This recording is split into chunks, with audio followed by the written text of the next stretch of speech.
with B2B SaaS, like you kind of know you can build it. The question is like, do people want it? Is there any traction? Is there product market fit? Will the economics scale? For us, the endpoint is pretty objectively valuable, right? If we get this drug approved, the general consensus is like we'll be at least $1 billion company. Everything before it then is what is your probability of success of reaching that objectively valuable milestone of actually getting that approval? Hi, everyone. Welcome to Founders in Arms. With me, Immad and founder and CEO of Mercury. And I'm Raj Suri, co-founder of Lima and Tribe. And today we have Celine Halioua. Welcome to the show. I believe you're the co-founder and CEO of Loyal, right? Longevity for dogs. Pardon? I'm the solo founder. Founder. Okay, so I don't know co-founder. From day zero. Yeah. Contrarian to the core. Exactly, yeah. Why don't you tell us a little bit about Loyal? Yeah, we're a Series B-ish stage company developing drugs to extend dog lifespan. The goal is to get the first drug FDA approved for longevity and quality of life improvement. We're like a year, knock on wood, fingers crossed, caveat, asterisk from market. And it's been a wild ride. It's been You have to get the normal kind of FDA approval for pet drugs. I kind of assumed there was some shorter path or something. Yeah, it's a center of veterinary medicine within the FDA. So it's the same governing body, but a different group of people. A lot of veterinarians in addition to, their normal scientists. And there actually is a somewhat accelerated path. Believe it or not, us being 5 years in and maybe about a year from market is like pretty damn accelerated for getting a drug approved from 0 to 1. How long would a human drug take? 9+. But you'll probably fail like many, many times before you get one that takes 9 years to get approved. It's a pretty brutal ride. Wow. What do you think of the whole process? We talked here on the show about like regulatory capture and stuff. Maybe you can't even talk about it that much, but what do you think of this, like the process? Could it be streamlined? Is there a scope for improvement from the FDA, type of thing? Yeah, there's always room for improvement in any organization. I actually really love working with the veterinary FDA because it's very aligned, right? It's all about, having your animals healthier. There isn't as much of like a political layer that I think implicitly or explicitly exists on the human side because, look at all the shit that happened with COVID, right? They were, getting skewered constantly in the media. No one's skewering veterinary FDA, right? And so I think they have a little bit more of like intellectual freedom. My like big contrarian take that might get me canceled from the Valley is I think the best thing we could do for at least drug development on my side is giving the FDA more resources and more money. One of our biggest challenges is when we submit, a major dossier is that it takes 6 months to get a reply. And that's 6 months of burn, like pretty high burn. And then you might get to the end of 6 months and be like, oh, like these 10 things are wrong. And then you have to spend 4 months fixing them, and then you resubmit it, and it's another 6 months. And are these dossiers really big? Thousands of pages, yeah. Do you think AI will help? Like you could have the FDA use AI to read it and like come up with automatic responses? Someone pitched me that yesterday. I'm sure. I think the question would be like, where would you get your training data from? Yeah, the FDA has training data, presumably. Oh yeah, but I don't know if they're going to be. Maybe they'd be willing. They're not going to be the early adopters on this? Just like imagine if AI approved a drug that like killed babies or puppies or something. Like, yeah, you need a human. I was very conservative, as it probably should be, given we're, building medicines that like go into people's bodies and like do things to them, potentially irreversibly. And you think if they had more money, they'd have more staff and they could go kind of like review these things. Don't you pay for it? Like when you submit the dossier, so can't they use the money you pay for it to run the process? Yeah, which is ridiculous. We are a tiny ass company. I don't remember how much the fees are, like $500,000, $1 million a year, something like that for a company of our size. Like the best federal institution or one of the best, regulatory bodies in the world is semi-dependent on, tiny companies like Loyal giving it money. Like that's ridiculous. Like it should be like, I don't know. I think it should have a lot more funding. I'm gonna get canceled by Balaji now. He actually invested in oil, and he's like definitely just gonna like claw back his investment now. Yeah, that's right. He was the one on the podcast, right, with Vivek talking about the how to FDA, reduce yeah. the FDA. Yeah, basically. So I guess you're not a fan of this like approach of cut the FDA by 80% and go faster. I mean, we've seen this experiment. It's called the FAA, and we killed hundreds and hundreds of people. And we have an important American institution, atrophying and potentially imploding. I'm sure there's lots of rooms of improvement. Again, I am not an expert at all on the human side, but to me, as somebody who spends a lot of time thinking about regulatory filings, I've never had an issue. Like the feedback we've gotten, I believe was all very reasonable, and it's something that any like objective scientist is like a conclusion they would have come to. It's really for us. It's just been about the ability to have as many interaction points as possible, right? So you can get feedback before you go and like write this 1,000-page dossier without AI, because we don't use that. And then the ability to get the feedback faster, which just means they need to have more staff so they can commit to it. I do think this like deregulation by defunding is a bad idea. Like I would rather they actually change the regulation or change something. It took my wife's green card renewal 2.5 years, and basically the whole immigration system was like defunded by Trump and never refunded by Biden. So this is a massive backlog on everything, and this is just like a bad way to do it. Like go simplify the laws, but just like defunding these bodies that still have the same kind of remits and laws is just slows everything down. Yep. I agree. And also on the veterinary side, they have these new we're actually under a new reg pathway called expanded conditional approval that only opened up in 2019, which is coincidentally when I incorporated Loyal. It's super innovative. And if this works really well for the FDA, I think it's a pattern we might see in other jurisdictions. So nobody made them do that from what I understand. They're just trying to get more dog drugs approved. So I'm a big fan. I think they're doing good work. Obviously, there's always optimizations, but there sure hell is optimizations within my organization too. So I'm not going to pretend like I'm the queen of organization design. Is the drug that you're developing like, does it only work on dogs, or would it work on humans too, or do humans already have like a similar compound? Well, I think there's a lot of things that would actually most likely work. Or potentially work for extending the quality of life and numbers of years of life for the human. That's like one of the interesting things about the longevity field is there's a lot of foundational research. The question then is, how do you prove it? And the proving point is where longevity gets really, really tricky. And it's actually one of the reasons I started with dogs, is because you can see whether something extends lifespan or not in about a 5-year trial. In humans, if I gave you guys a longevity drug, I'm going to be sitting here for decades, like staring at my watch, and there's so many, ways in which the data can get corrupted, or like, what if you get really into smoking, right? Like humans have all this free will and they can all go do crazy shit that impact the outcome versus in dogs, for better or for worse. They're not going to McDonald's, they're not smoking, they're not getting into general aviation, right? It actually like really simplifies the ability to prove it. So TLDR, I think I think mechanistically, like our drugs, it would make sense that they would have a benefit on humans too. But proving it, we're going to need a lot of dog testing first.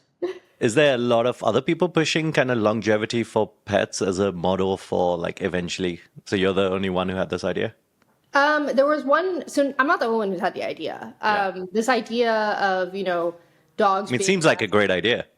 I agree, but you would not believe how controversial of an idea this is sometimes. Like, I still get in front of investors and they're like, I don't think the market's big enough. And I'm like, this is not the risks of this company. There's like a laundry list of risks of this company. The TAM is not one of them. But no. Because you think like any dog owner would pay for this? Yeah. And honestly, even if it's like a fraction of what we think it's going to be, it's still going to be a huge product. Especially relative to like a lot of software products, like startup scale software products. For context, Apoquel, an anti-itch drug, makes about $800 million a year. HeartGuard, one of the 50 billion heartworm preventatives, makes $500 million a year. Librela, These are all for pets. these are all for pets. Wow. Librela made an osteoarthritis drug for dogs, made $40 million in its first quarter of sales. It's a huge market. It's not as big as human, but it's more than sufficient to return some VC funds. Let's just say that. Well, I guess it was a bit of a change of topic. So before this, you were at Longevity Fund, I believe. What got you into like longevity? Do you want to live forever, or like where's your kind of interest in the topic coming from? No, I'm definitely not an immortalist, which I kind of wish I was, because you see all these like high net worth and family offices. Is that a term, immortalist? Yeah, like Oh, I've never heard that these before. people who are trying to like extend lifespan radically. And some of the most popular figures in the space are the ones who claim that they're on the path to doing this. And sometimes I'm like, man, I wish I had it in me to pretend I cared about that. Because I could probably have Loyal like double the amount of funding as it has today if I was like, we're going to make immortal dogs and then immortal dog owners. Anyhow, no, that is not my interest. I actually think about longevity more around this idea of preventive medicine for age-related diseases, Yeah. which is something I actually got into college originally for art school. And then the summer before I started, I went and did an internship at a neuro-oncology clinic internship. I was just shadowing some doctors. And I met patients who were getting brain cancer diagnoses and other diagnoses that were just, I don't know, just the fact that there were certain diseases that you could get diagnosed with, God forbid if it happens, it doesn't matter how much care, effort, money you put into it. There's not anything that anybody could do for you on this planet. There's a lot of diseases like that. Most of them are age-related. And I don't know, I just like, maybe my motivation has always been free will. Like, I just feel like it's ridiculous that our cells can go rogue and that's it. And you're not going to get to be at your kid's wedding. You're not going to get to, live past your retirement. I just hate it. And so I got into longevity, actually less about the lifespan thing, but more as a practical aspect, because one of the reasons why treating age-related diseases, think like Parkinson's, Alzheimer's, cancers, is so hard is because the disease often has a multi-decade head start on the medicine, right? Maybe you're diagnosed with Parkinson's when you're 80, but there's evidence suggesting that you're developing the precursors decades before. And so it's obviously always going to be important to develop acute medicines. There's always going to be a lot of work in that. But I got really interested in this idea of like, can we reduce the risk of somebody ever getting diagnosed with that or delay the onset? And that's how I really see aging drugs more than anything else. But I guess like if you were to be extremely good at preventativeness, eventually you would live forever, right? Like if you manage to prevent every other, like if you prevent Parkinson's and cancer and heart disease and diabetes, like presumably you would get to immortal, or do you think there's like another kind of clock that like ticks regardless? Yeah, I mean, it's interesting. It's what do you define as a disease? Because there's acute disease, which is something, let's say if baseline is 0, something going acutely wrong, right?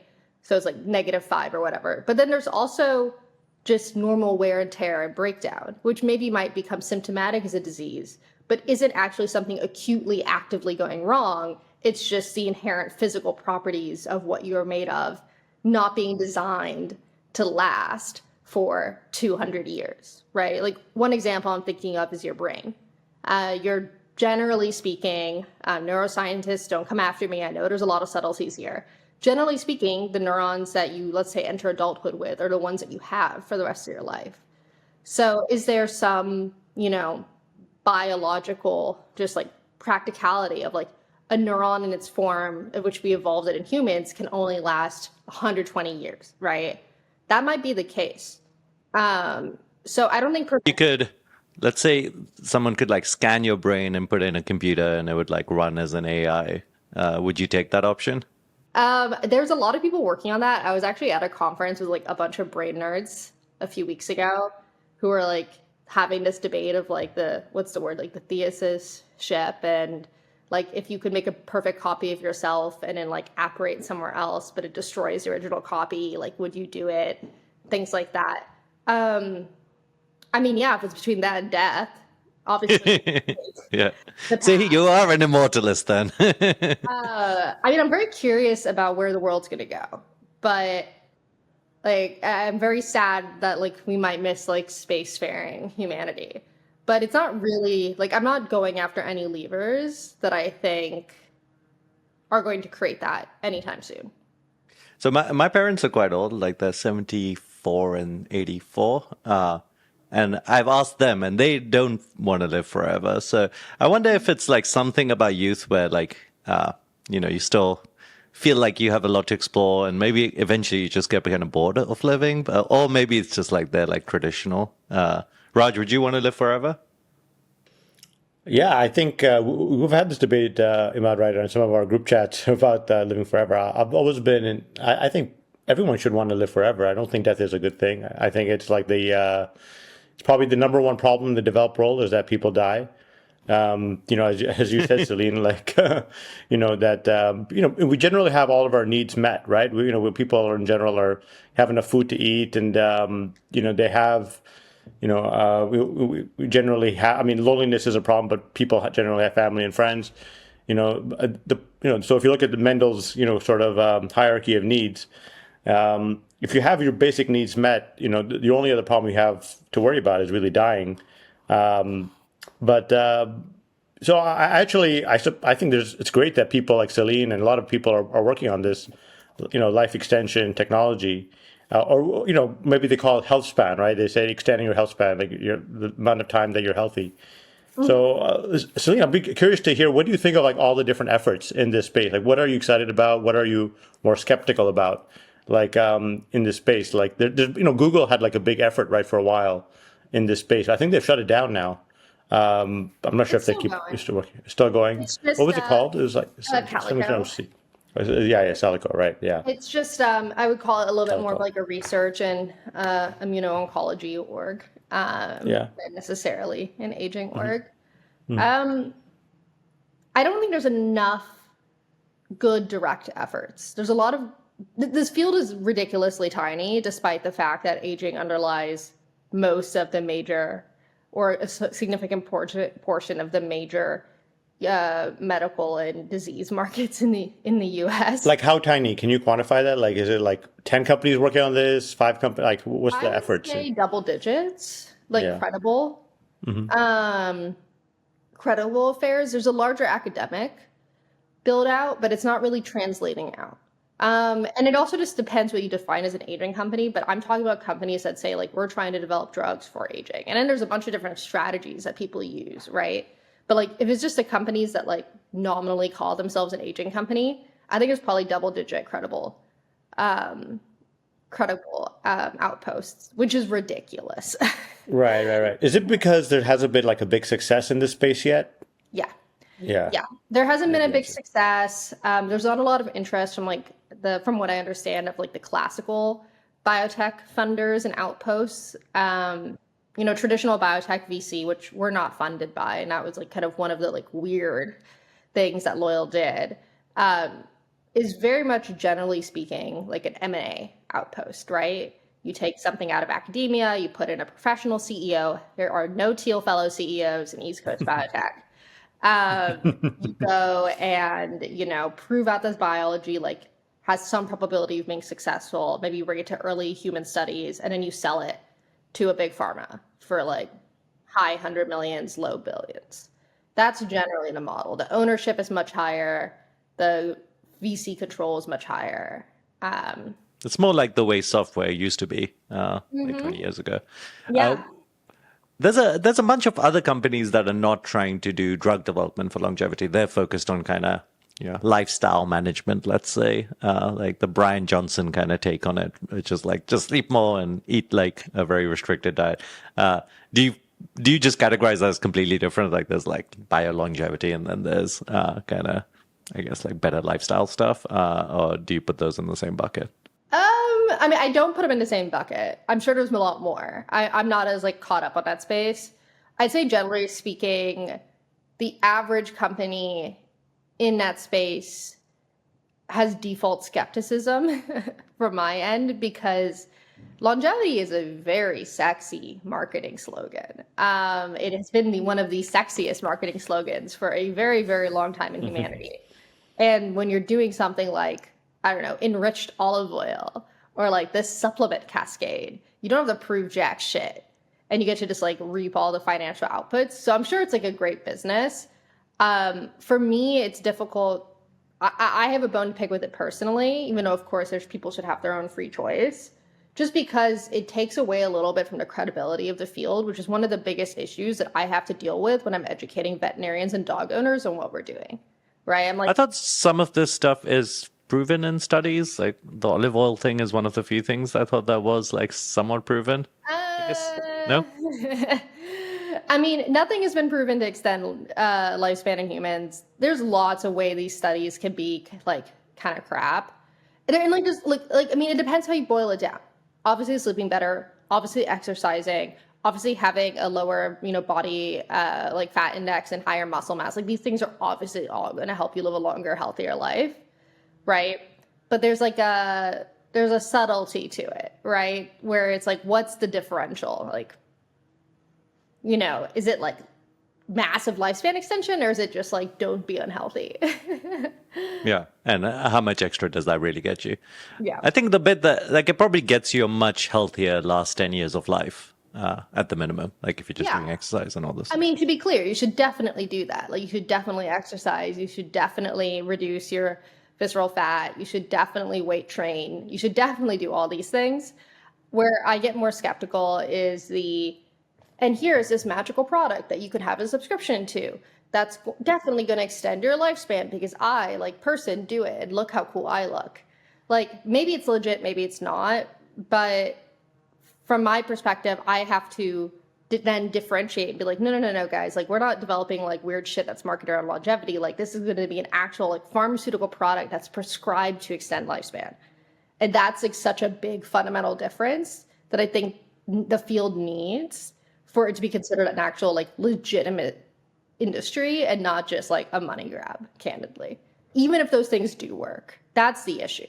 It strikes me that like something like this, what you're doing, might struggle with like institutional investors, but like something like retail investors or crowdfunding might be a better way to like, get resources for this. Because as you said, longevity is sexy. People do want to live forever, but there's like, but I can see why institutional investors would be skeptical because they haven't seen a big maybe outcome in this space, and it's just so different from other things like especially in Silicon Valley, like all the software stuff, SaaS and AI. Well, how much have you raised, Celine? About 140.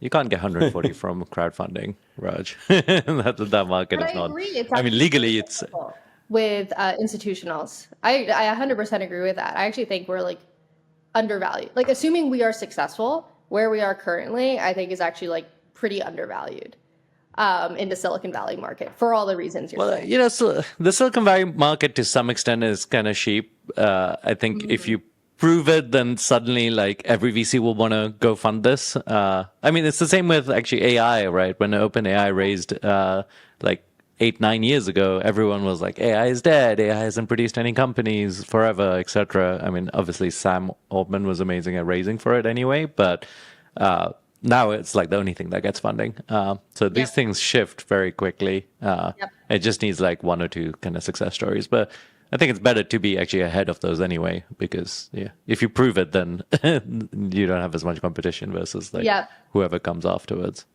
Yeah, it definitely is difficult to raise for a company like this. So like it's an art I've like constantly had to hone and optimize on, and like have been punched in the face a few times to really understand like how do you talk about what we're trying to do to a Silicon Valley audience. I mean, how do you do it? Because you're going to someone and saying like, "Hey, huge TAM.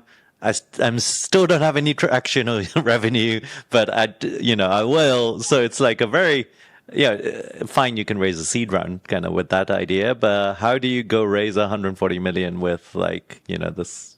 Especially you're doing it with that. You're not talking to bio investors that are used to like investing in this category. So how do you convince them? Yeah, so for me, it was kind of a combination of two major things. One is that it's like giving people the mental models to evaluate us with, right? I think people the difference between like a tech company or like a traditional, like, let's call it like B2B SaaS versus something like Loyal is, with B2B SaaS, like you kind of know you can build it. The question is like, do people want it? Is there any traction? Is there product market fit? Will the economics scale, right? And so that's what you're trying to understand, plus the competition angle, because from what I understand, it's much easier to compete over there. For us, the endpoint is pretty objectively valuable, right?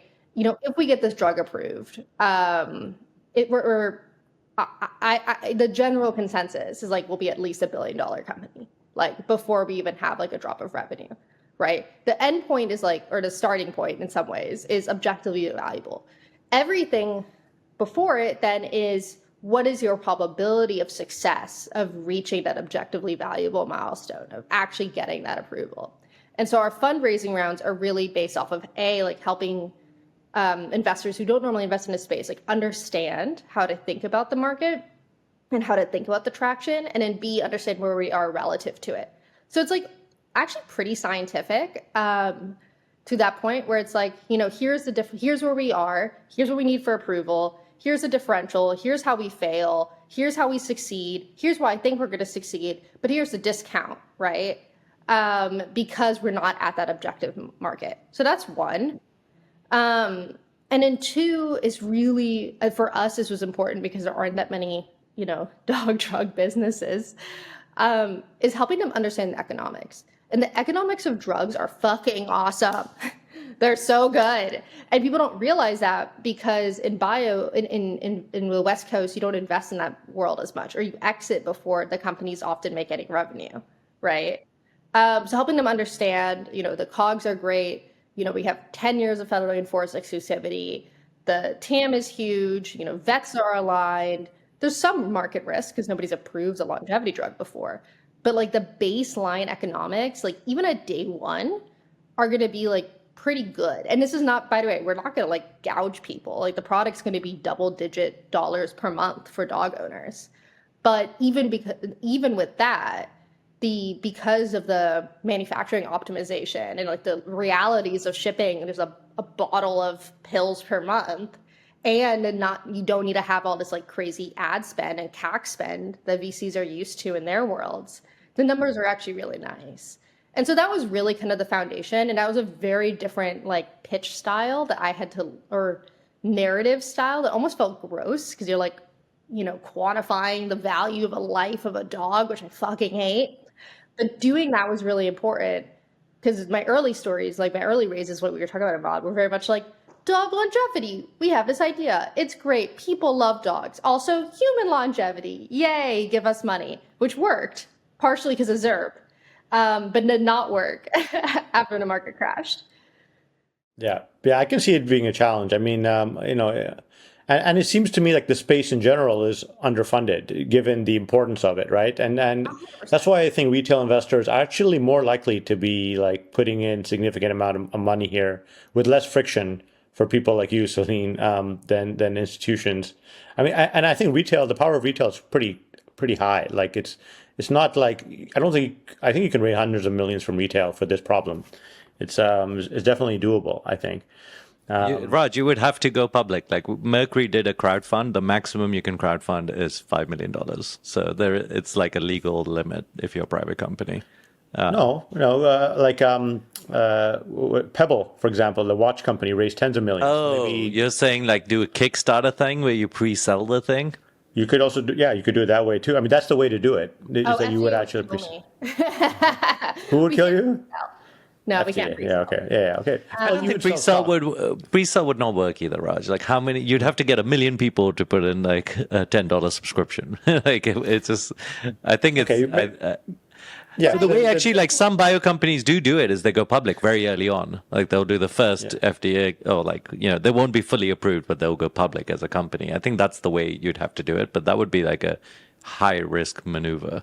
Yeah, I do agree on the retail investment. We actually had this exact discussion at a board meeting a couple quarters ago, which was, should we go public? Because as a bio company, you can go public pre-revenue.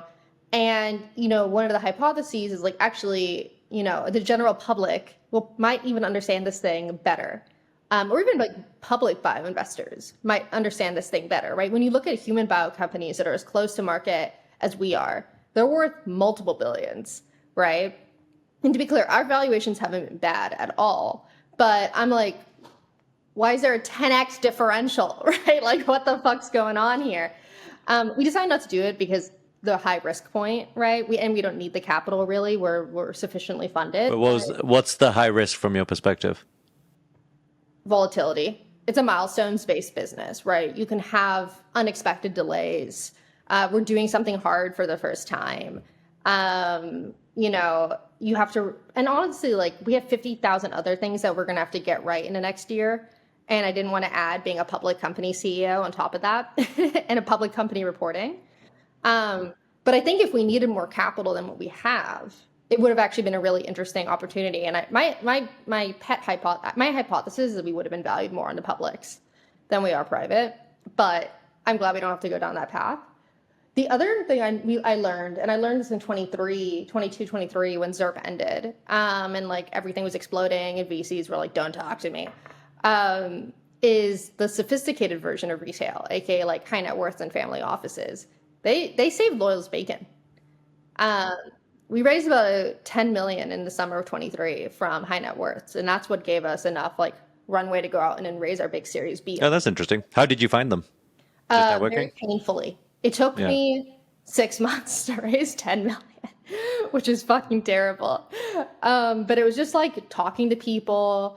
It's very different, right? It's not like you run a process. It's like social. Like one of my favorite stories is one of my favorite investors of this class is the producer of a very like well-known like movie franchise. And he was like, last minute called me. He's like, oh, I'm like in like, remote part of like the Hamptons, like come join me. And I'm like, I've never been to the fucking Hamptons in my life. I ended up taking $1,000 Uber to go meet him in the Hamptons. But it turns out there's like no signal out there. So then we got lost. But then like randomly through this, like, was the search pricing or was it 5 hours away or something? It was ridiculously far away. That's hilarious. Ridiculously far away. But then like halfway through like us having coffee at his house, he was like, I really like this. I'm going to put in 3 million. Totally random, right? And we've been talking for weeks. And I was like, there's no way this guy's going to do anything, but like, whatever. What do I have to lose? I feel like the normal advice in Silicon Valley is don't get these kinds of investors. Like they don't understand startups and they're going to be kind of annoying on the cap table and that kind of thing. Like that's my experience. Great. They're less annoying than VCs because they're actual business people who made money. So they're too busy. Yeah, like angels. Yeah. B, they know how hard it is. And C, they have a really great differentiated network. And they're like cool people independently. Yeah, there are a lot of people like that, Immad. You probably have not been on the circuit. I've had similar challenges to you, Celine, with Presto. So I've had to like scrounge for money in all these different places. We actually ended up going public just to figure it out as well. So I can give you war stories from that.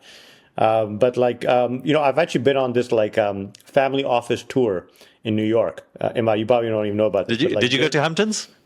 I didn't go to Hamptons, but I went to a bunch of family offices. Like there's brokers out there who like take you around to New York to all these like family offices, and you meet like these head of the families. It's like from a movie or something, and they have like there are like various like artistic families, or like I would say like there's fashion brands, there's there's like restaurant brands, there's like there's different types of like these family offices outside tech. And they have money. They have a lot of money, and they don't know anything about tech. So they're trying to learn from you, right? And they kind of invest based on vibes in some cases, right? So it's a different market, totally. You were not successful raising from these? I was semi-successful. I got some money, maybe around the same scale as Celine. So I don't know if you can get hundreds though, right? Like from that, I think there are some investors who would do hundreds. There's enough money out there. If you get like a Bill Gates or something. Yeah. I think that's definitely possible. Office. That was the thing I learned. Because I didn't grow up from money or anything, so I didn't really like. I feel like every few years in Loyal, I'm like a new reality of the world becomes clear to me that I learned via Loyal. And like this whole like family office, high net worth thing was like, I had no idea any of this existed until like 2 years ago. I couldn't even tell you what a family office was 2 years ago. And I think the thing I learned from this is that there is a lot of money in this world. And if you want to, and if you're willing to put in the ungodly hours, you can always raise, right? You don't have to pull from the same like 5, 10, 20 VC funds that like everybody talks about. It's way simpler in some ways if your company is hot, but it actually gave me a lot of confidence. I was like, no matter like where the tides turn in Silicon Valley, I'll always be able to raise for Loyal. To come back to the retail investor thing, I was talking to a CEO of a pretty big company. I think they're like a $20 billion company. I won't say who. And he was saying that the interesting thing nowadays being a public company is, there's so much passive investing. So the active funds have like almost disappeared in terms of how much impact they can have.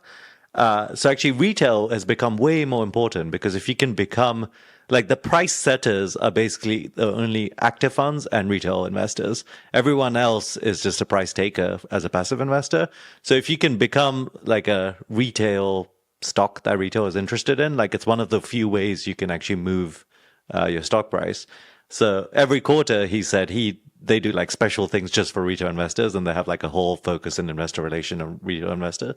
So I was actually thinking like maybe eventually retail investors become the main price setters, because after that it's just all algorithms. And because even the active investors are mostly quant funds doing algorithmic investing, like you can't really influence them, which is like a really interesting point that like retail becomes like the main power play in terms of like price setting in the public market. It'd be really interesting to look at. So, Tesla's big demo they had like a week ago with the autonomous robots, and then the stock dipped. I wouldn't say crashed afterwards. Like that demo was like very clearly like retail focused. I'd be curious if the dip afterwards was retail driven or if it was these big funds driven. Like, because that seems to be.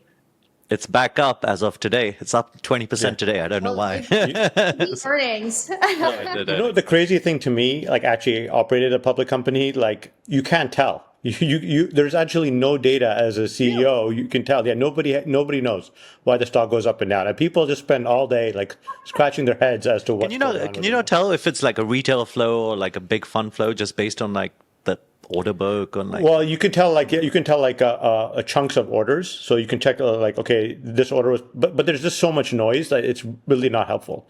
I think there's a big startup actually to be made in this space of like helping companies understand like their stock movements in the public markets. You heard it here first. You have to let all of us invest. Exactly. I have a bunch of things like from when we went public to like just like head scratching moments of like why is this still so broken? Well, would you as a public company CEO would have paid for a startup that helped you understand like why the price is moving? Absolutely. There's just so little data out there, and everyone is just like, of course, it makes a big difference, right? Like you want to know how to change your communication, your strategy, your targeting. So it's a big impact thing, but there's almost no information or no one's helping you actually, even with that. Like there's this whole like community or like this industry of investor relations people who are actually pretty useless. Like they don't do much at all. It's like PR. It's like a little bit like PR. I was going to say it's like PR. Yeah. It's like a cottage industry. You have to have it, I assume, even if like you're suspicious. Yeah, you have to have it, do. but they do almost nothing, and they don't really know what's going on, and so this whole industry actually is ripe for disruption, and I was shocked at how bad it was, and the whole retail actually, like building relationships with retail investors is very hard to do as a CEO. Like, you have to like, that's why you see a lot of like people going to Twitter and stuff like that, or going to like stock twits and like trying to, go out there and try to like. Aren't you also very limited on like what you can say, right? Yeah. Everything has to be approved by lawyers. Yeah. Like when you communicate. But I don't know if Elon Musk stuff is approved by lawyers. But what he's doing, he's talking to retail investors, right? Yeah. Elon Musk is talking to retail investors with his tweets. Like that is what he's doing. That is his strategy. But do you think that's approved by lawyers? It has to be. Yeah, I mean, he's been get in trouble for that. Like he's been in trouble going private. Oh Yeah, yeah, he's definitely been in trouble for that, but he still does it. He doesn't say crazy things anymore, but he still talks about Tesla, right, on Twitter. But he doesn't say like, yo, he doesn't like pre-announce a deal. But I would say that what he's doing is actually very common for many consumer product companies, and some of them have gone to jail because they've said like incorrect things. You know, you can look up like Trevor Milton or something, like Oh he's my trying to God. promote his he promoted like an EV. Yeah, you could, but you know, this is after multiple warnings. The guy didn't correct it. He still was like lying on Twitter about his company. But like, is it the case that you end up in jail just like accidentally, or is it like you're full out lying on the internet about your company and deceiving people? Because I mean, those Yeah, are yeah, like very different. there was a lot of lying in that case, but and there was warnings, and the guy didn't correct it. You know, but you know, I would say the allure was very strong, right? Because you know, to go out and because you can put out a tweet and you can increase your stock price, right? So like, you know, there's Yeah. anyways, it's just That's different world interesting. out there. Imad, I had one question for you. Like, what's the toughest raise that you've been through? Kind of curious. uh, Mercury has always actually been like pretty easy. The only reason it was a little tough is because Rocket ship. I always went for like crazy valuations. Like we raised at 100 million valuation like 3 weeks after we launched. Which like I don't know why actually so anyone gave it to us. This was 2019. It's because of you, Imad. So, That's why. I mean, I think the pitch was good, but it didn't deserve 100 million valuation. So that's what made it hard, but it was never too hard. In my previous company, it was a real struggle, right? We had a social network that was like, you know, it had like 10 million installs. It was like, this is back when mobile social networks were like a thing. But obviously it had like crappy retention. So like we were as young entrepreneurs very excited. We're like, oh, look at this crazy installs. And like, you know, we showed them all these graphs, but anyone that dug into it would like say no. And I think we spent like a solid 6 months to a year kind of trying to raise. Did not go to the family offices. Maybe that was a mistake. And we just got a no. It was like, okay, we just didn't raise. And then we had to like, we had to become profitable in like a 6 months time period. Our previous investor, Union Square Ventures, gave us 1 million, which I have no idea why they gave it to us, but they were just like, here's 1 million, see if you can survive. And we did. But that was the hardest. I think that's so depressing if you like go fundraise and just completely come back with nothing. That was extreme. Yeah, that was extremely depressing. But that's happened a few times to me. And honestly, I didn't deserve it. Like in hindsight, it's not like and anytime it's happened to me, I didn't like come back and say, wow, these investors really missed out. It was mostly like, yep, I pretty much didn't deserve it. And they kind of recognized that. So I don't like hold it against them. Yeah, it's soul crushing. You know, when you spend so much time and I mean, even in the best cases, right? Like you still get a lot of rejection, even if you have you know, unless you have a preemptive or something, right? Like you know, and that's what's difficult, I think, as a founder is like dealing with the rejection. But I would say at Presto, like it was one of the craziest, you know, when I look back on it, craziest periods because we were raising every 3 to 6 months, and like we were constantly running out of money because we were doing like hardware stuff and you know selling to like you know doing big enterprise deals. And there was a lot of times where I came back with nothing, you know, especially early on. And you know, no one was investing in hardware 10 years ago, 10, 15 years ago, I would say, right? And so it was definitely challenging. I think Celine you probably, you know, had some of these experiences probably in the crash, right? Where it's been very challenging to raise. Yeah, I mean, I originally went out for a Series B in Q4 of 2022, and failed miserably. I'd always had like, you know, I incorporated Loyal October 2019 with like a preemptive term sheet, right? And then our Series A was like peak ZERP, so that was easy. And then I went out for a Series B in Q4 of 22, which like I think ended up being one of the worst quarters for growth rounds in a long Yeah, by time. far. And my pitch was wrong, right? Because I didn't, you know, I hadn't been forced to understand the business as well as I do now because everything had been so easy. And yeah, I just like failed. I failed. And that was what then triggered me learning about this whole like high net worth family office world because I was like, well, shit, we got to hit this like milestone. And this milestone to bring it back all the way to the front was only going to happen in 9 months from now because of the FDA. Did someone advise you and say, "Hey, go to the family offices," or was it just like you just didn't want to I give up at that point? It was actually Blake Scholl at Boom. He's been very successful. I mean, so they're building supersonic jets, super fucking expensive. Kind of similar to Loyal though, where the endpoint's objectively valuable. It's just like capital risk predominantly, and execution risk, of course. And he's been pretty successful raising from individuals and families, much more than I have been at Loyal. So yeah, that was where I learned the initial idea from, and then I just kind of like meandered my way through like the networks. I would say there's like several pockets of money that most Silicon Valley founders don't know. I'll just share a little bit because it might be helpful to some people, Yeah. right? There's like, yeah, there are these like wealthy, there's the family offices, there's wealthy individuals, and there's a lot of wealthy individuals, especially in the U.S. Like there's a lot of billionaires who like would invest if they just met you, right? Like so there's a lot of money out there just in the U.S. There's also a lot of international capital, which most founders don't know about. Like there's piles of money in the Middle East and in China, Singapore, back in the day, when we weren't at war with Russia, there was a lot of money in Russia. So like Europe is actually less less likely to fund it, but there's still money there.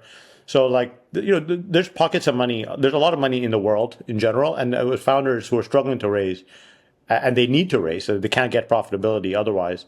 They should think very creatively about how to go out and raise, because depending on just the VC ecosystem is a mistake. They are kind of like sheep; they kind of follow each other. So you have to diversify away from that, and that's hopefully help some people if they realize that. Yeah, and build the networks before you need it, because those networks, like VC networks, are inherently transactional. That's why you can raise a round in 4 weeks, 6 weeks.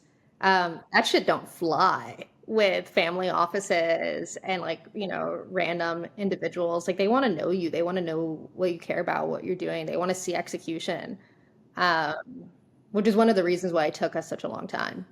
Right. And some of the VCs themselves, they raise money. I mean, most VCs raise money from LPs. Those LPs are a reasonable target for startups, right? Like there are like endowments out there. There's a lot of big piles of money out there that founders can go to directly. I mean, all of this sounds way harder than raising from a VC. I mean, I think the lesson is maybe if you fit the VC box, go do that. That's like maybe a reasonable road. If you don't, then like don't give up necessarily. And there's a lot of other options out there. There's another startup idea here, though, right?